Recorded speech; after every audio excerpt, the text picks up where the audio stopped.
Hello everyone, we are We are group a group 14. 14. Today Today we'll be we'll be presenting a presenting a topic topic titled titled Demonstration of Demonstration of MPI MPI, Message Message Passing Passing Interface. Interface. In this In this presentation, presentation, we'll we'll walk walk through through the the fundamentals of fundamentals of MPI, MPI, its its architecture, how architecture, how processes processes communicate with communicate each with each other, other, and and finally a finally a practical practical demonstration demonstration showing showing how how MPI MPI works in works in action. action.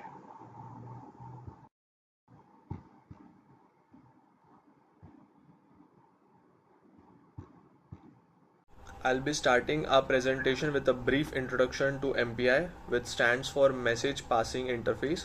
MPI is a standard protocol used for communication between processes in distributed computing systems. In simple terms, it allows multiple computers or processors to work together on a single problem. The main goal of MPI is to make parallel and distributed computing more efficient, portable, and scalable.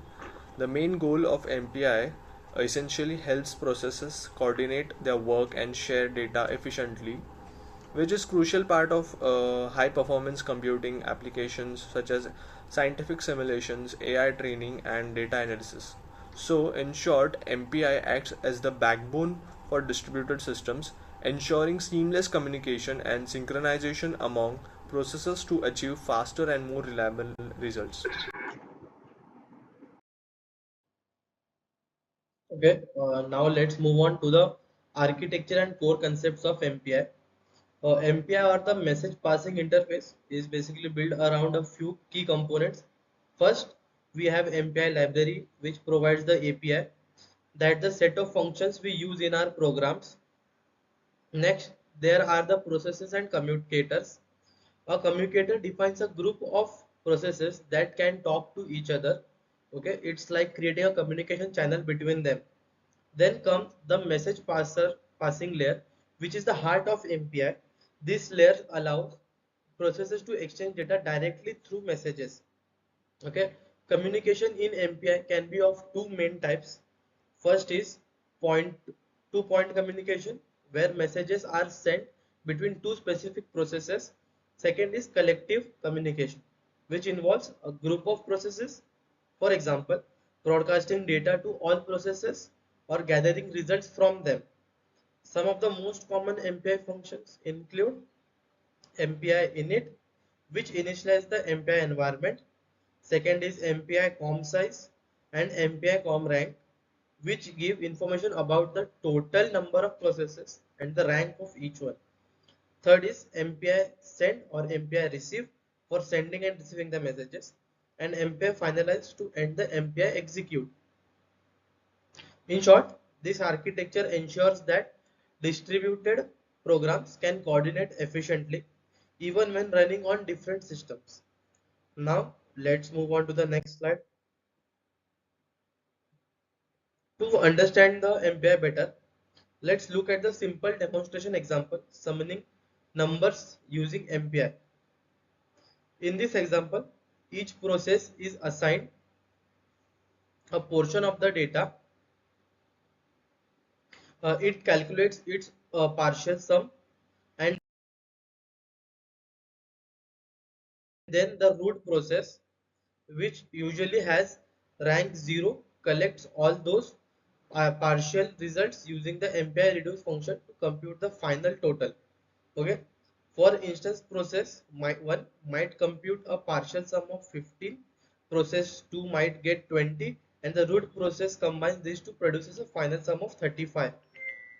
we can combine this we can compile this program using mpicc example co.example, and run it with MPI run and dash np4, which means we are using four processes. This example demonstrates how MPI enables parallel execution. Each process works on part of the task, and then all results are efficiently combined to the final result.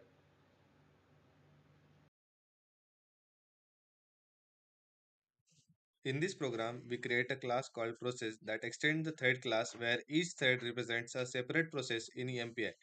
Each process is assigned a range of numbers and calculate the sum of those numbers, storing the results in its local sum. In the main method, we define how many processes we want, create and start all these threads, and let them run in parallel. After all threads finish their execution, the main program uses the join method to wait for them and adds them all their partial sum to get the final total sum.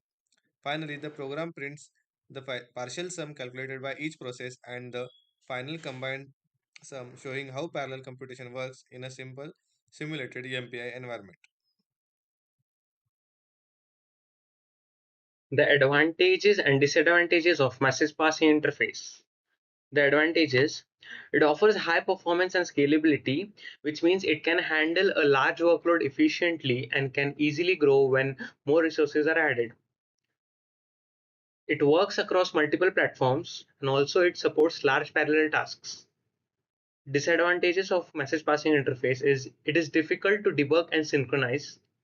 There is no shared memory. So processes need to communicate explicitly with each other, which increases complexity. And also it requires understanding of process ranks and message flow. In conclusion, MPI, message passing interface, is one of the most essential tools in parallel computing. It allows multiple processes to communicate and coordinate with each other efficiently, even when they are running on different machines or processors.